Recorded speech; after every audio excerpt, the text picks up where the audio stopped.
Hello everybody, मैं doctor Vikram मस्कर हूं, एक घुटने और कंधे का विशेषज्ञ, नई दिल्ली, इंडिया से।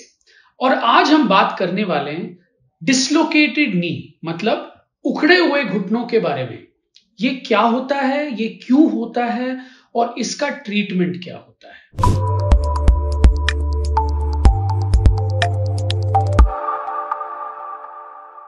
तो डिस्लोकेटेड नी क्या होता है?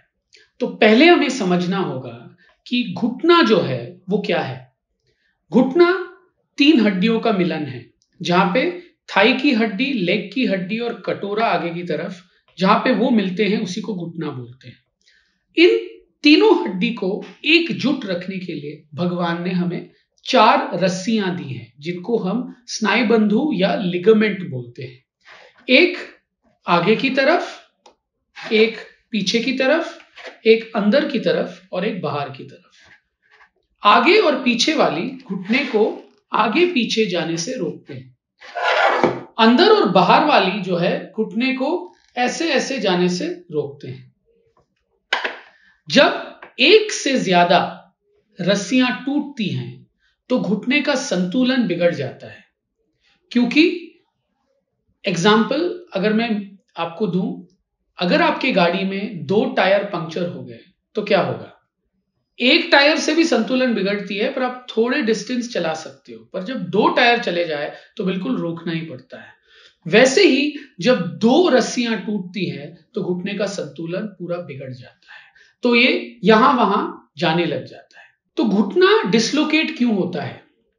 ये इसीलिए होता है जब कोई आदमी साइकिल में या बाइक में या गाड़ी में रोड में चला रहा है, टक्कर मारता है कहीं पे, मतलब रोड ट्रैफिक एक्सीडेंट के वजह से वो 2 व्हीलर या गाड़ी से गिर जाता है, जिसके वजह से घुटने पे जोर पड़ता है और लिगामेंट जो है वो टूट जाती है। एक और बहुत कॉमन रीजन होता है स्पोर्ट्स के कारण।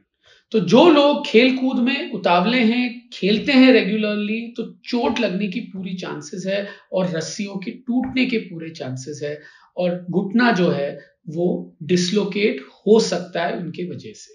तो आपको पता कैसे चलेगा कि आपका घुटना डिस्लोकेटेड है?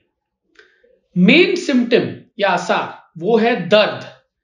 एकदम से दर्द उठेगी, चीखें उठेंगी और आपको लगेगा कि कुछ ना कुछ गाड़ी जो है वो पटरी से निकल गई है। जब आप घुटने को देखोगे, घुटना जो है सूजा हुआ दिख सकता है या नॉर्मल शेप घुटने का बिगड़ा हुआ दिख सकता है। ये मोस्ट कॉमन सिम्टम्स है। इसके अलावा चोट लगने के बाद आपको लग सकता है कि मैं बिल्कुल जोर नहीं लगा सकता घुटने में, मैं बिल्कुल जोर नहीं लगा सकती घुटने में, या उठ नहीं सकते एक सीटेड पोजीशन से। तो घुटने की डिस्लोकेशन का डायग्नोसिस हम कैसे करते हैं? नाउ ये इसके ऊपर है कि कौन सी रस्सियां टूटी है। सबसे पहला स्टेप होता है clinical examination.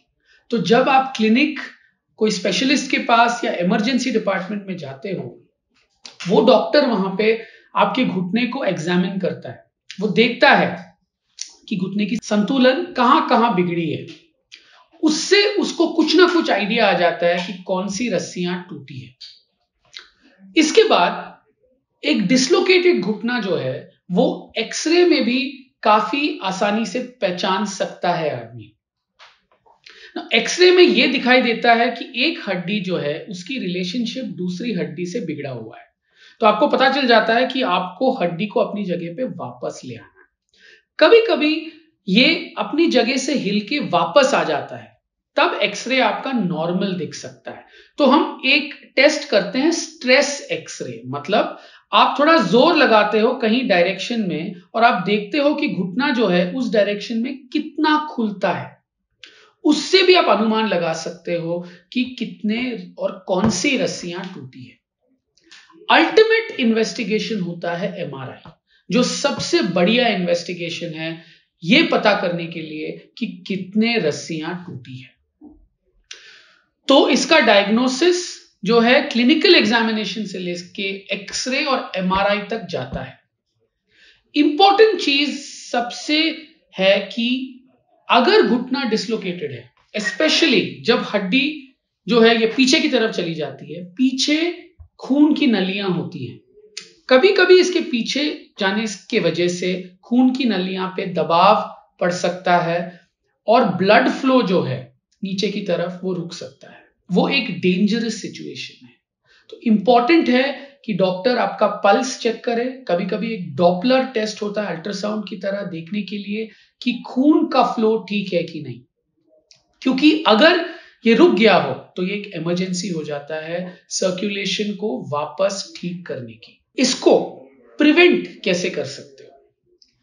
Prevention is the best remedy than cure, and prevention is be careful, right? Sometimes आपकी गलती नहीं हो सकती, किसी और की गलती हो सकती है रोड पे, तो सावधानी से अपनी गाड़ियां चलाइए, टू व्हीलर चलाइए, अच्छे रास्तों पे चलाइए अपने टू व्हीलर को, और ऑफ कोर्स सेफ्टी प्रिकॉशंस लीजिएगा। जब आप स्पोर्ट्स खेलते हो, स्पेशली जब आप स्पोर्ट्स बहुत दिनों बाद खेल रहे हो, तो मेक श्योर वार्म अप हो आपका बॉडी, आप प्रैक्टिस करो और तभी मैच खेलो। और ऐसे लोगों के साथ खेलो जो आपके लेवल के हैं और जो रफ नहीं खेलते, ताकि आपको चोट लगने का चांसेस कम हो। तीसरा इंपॉर्टेंट है कि जो भी सरफेस पे आप खेल रहे हो, जैसे फुटबॉल अगर आप कंक्रीट रोड पे खेल रहे हो तो चोट लगने के चांसेस हायर है। तो करेक्ट सरफेस में खेलना, जैसे फुटबॉल ग्रास पे खेलना, टेनिस जो है हार्ड कोर्ट में या क्ले कोर्ट में खेलना, ये बहुत ही इंपॉर्टेंट है। अभी हम बात करेंगे इसका ट्रीटमेंट क्या है। ट्रीटमेंट इसके ऊपर निर्भर है कि कितने लिगामेंट टूटे हैं। अगर आपका घुटना डिसलोकेटेड होके एक डिसलोकेटेड पोजीशन पे पड़ा हुआ है, मतलब जैसे ये आपका घुटना है, अगर आपका घुटना जो है वो डिसलोकेटेड है और ये हड्डी के बीच में जो नॉर्मल रिलेशनशिप है ये बिगड़ा हुआ है, मतलब ऊपर वाली हड्डी पीछे की तरफ है या अंदर की तरफ है या बाहर की तरफ है, तो इसको वापस चढ़ाना सबसे इंपॉर्टेंट है और ये एक इमरजेंसी है। तो एनेस्थीसिया देख के या कभी कभी बस पेन को कम करके हम इसको वापस चढ़ा देते हैं अपनी जगह पे। हो सकता है तभी की तभी या बाद में लिगामेंट को वापस बनाना हो, तो वो बाद में भी हो सकता है। थोड़े दिन तक हम इसको ऐसे ही रखते हैं, फिर लिगामेंट्स वापस बना लेते हैं। इंपॉर्टेंट चीज है, अगर ये हड्डी पीछे चली गई हो और खून की नलियां रुक गई हो, तो खून की नलियों को जो है सर्कुलेशन वापस ले आना सबसे इंपॉर्टेंट है, और ये एक इमरजेंसी है, और खून की नलियों को वापस जोड़ना बहुत ही इंपॉर्टेंट है। वैसे लिगामेंट जो है ये आप यूजुअली दूरबीन के ऑपरेशन से हम वापस जोड़ते हैं, क्योंकि ये एक स्पेशलाइज्ड तकनीक होती है जो ज्यादातर स्पेशलिस्ट मेरी तरह करते हैं, और दूरबीन के ऑपरेशंस के एडवांटेजेस होते हैं जो एक और वीडियो में हम बात करेंगे उसके बारे में। तो दूरबीन के द्वारा और कभी कभी छोटे छोटे इंसिशंस के द्वारा लिगामेंट्स बनाई जाती है। I hope you enjoyed my video. If you enjoyed it, please like and subscribe to my channel. Thank you.